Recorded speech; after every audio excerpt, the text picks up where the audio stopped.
Hello everyone! Então, hoje eu trouxe aqui algumas perguntas, que são perguntas que eu sempre seleciono, que são erros muito comuns, né, do nosso quiz. E eu vou explicar essas perguntas, porque muitas vezes só vendo a resposta correta, isso pode, ok, vocês aprenderam, mas não entenderam de fato o porquê daquilo, tá?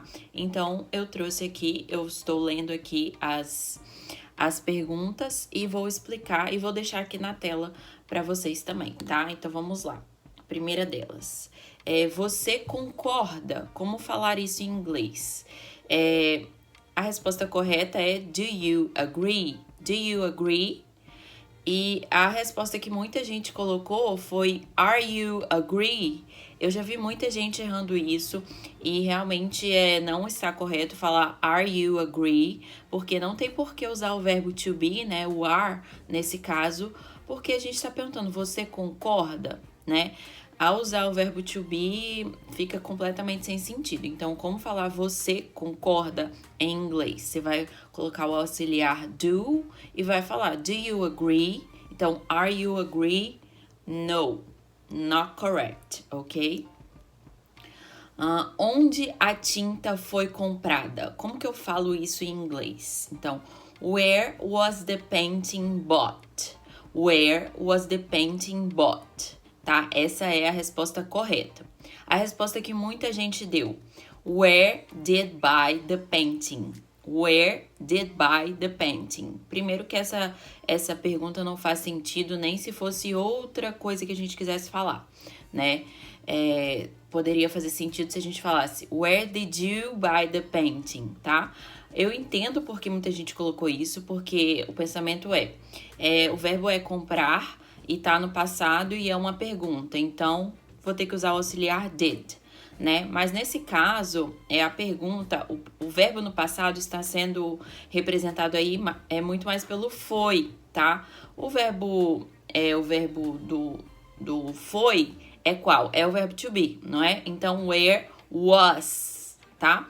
E comprada é um verbo que está num tempo aí, né, particípio.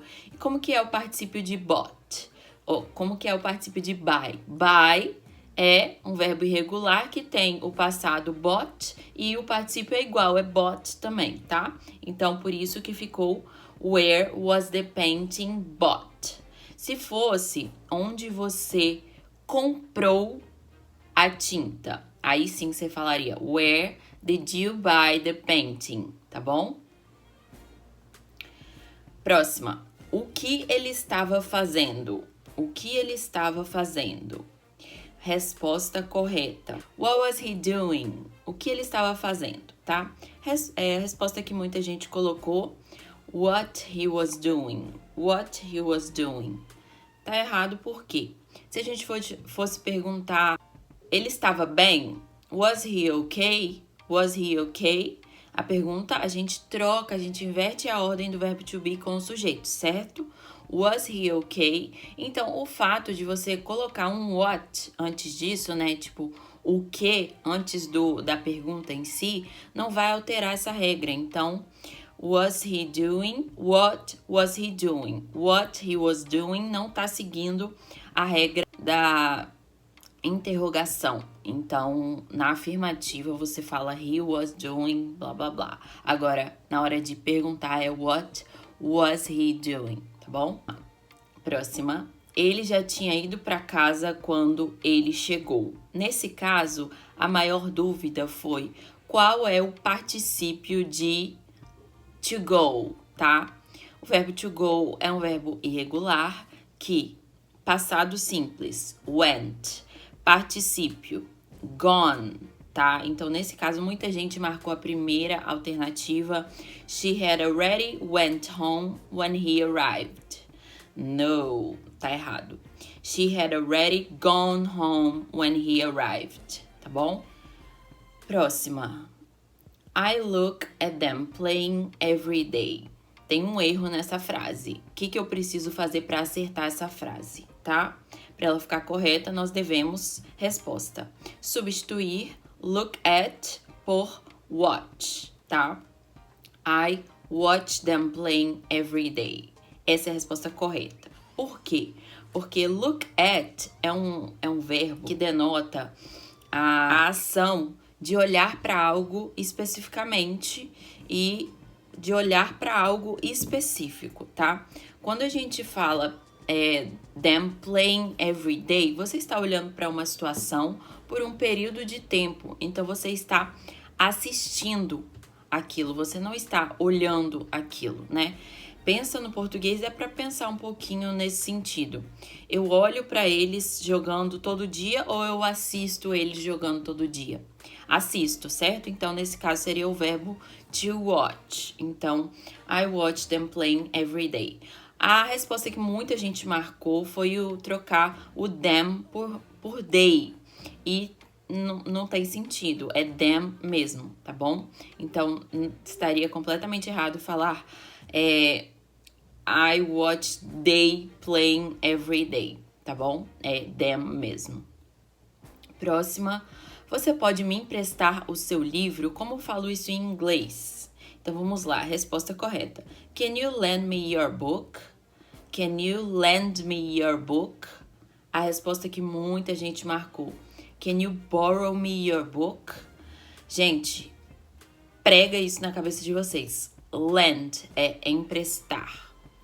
Borrow é pegar emprestado. Então, can I borrow your book? Eu posso pegar seu livro emprestado.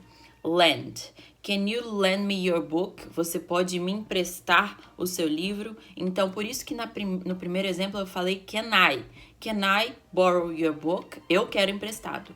Agora, se eu quero falar lend, can you lend me your book? Ok? Próxima, a frase é a comida dos cachorros. O uso correto do apóstrofe está em comida dos cachorros. Então, tá no plural. Então, a resposta correta, it's the dog's food. A última opção, it's the dog's food, tá? A opção que muita gente marcou foi a terceira, it's the dog's food. Por que tá errado? Porque para quando a gente tem palavras no plural ou palavras já terminadas em S, a gente não adiciona outro S, gente. Não fica legal de falar e nem de ler.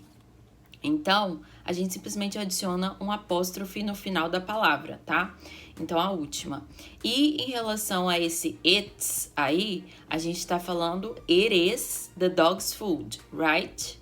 Então, a gente precisa, se a gente quer fazer a contração, a gente precisa colocar um apóstrofe entre o it e o is, certo? Então, it's the dog's food. Se a gente deixa sem um apóstrofe, essa frase muda o sentido e até fica meio sem sentido, porque o it's sem o apóstrofe é um pronome possessivo relacionado aos sujeitos que podem ser substituídos por it, tá bom? Então, não tem nada a ver aqui nesse caso. Então, it's the dog's food. Próxima, ela é casada com um dentista. She is married to a dentist, tá? Muita gente marcou she is married with a dentist. Isso tá errado. Por quê? Não traduz do português, gente. A gente fala, ela é casada com um dentista, certo? Com, a gente já pensa, então é with. Não é, tá? É to. Então, married to. Lembrou? Falou married, já falou to logo depois, tá? É regra, gente. Grava, tá? Não vem querer entender o porquê, porque to é para. Não, é married to, tá bom? O que você gostaria de beber? What would you like to drink? Chamando atenção aqui para gostaria. O gostaria, quando a gente passa isso pro inglês, a gente usa o would. Would, ele puxa o verbo para esse tempo. Gostaria, faria, iria. Então, what would you like to drink? Tá? Próxima. Essa frase. These are my favorites shoes. Qual é o erro disso aqui? Gente, quando a gente vai falar favorite, a gente não vai colocar isso no plural. Então, A resposta correta seria These are my favorite shoes. E muita gente colocou a última aí. This is my favorite shoes. Primeiro que shoes tá no plural. O pronome no plural é these. This é pra coisas no singular. É uma coisa só. These é no plural. Então, these, a tradução seria esses ou essas, tá? E this seria isso, isto, tá? Este, tá bom? Esta. Nossa senhora, quanta coisa. Então, these are my favorite shoes. Pronto. É isso, espero que tenham gostado. Ficou meio longo o vídeo, mas vamos testar, né?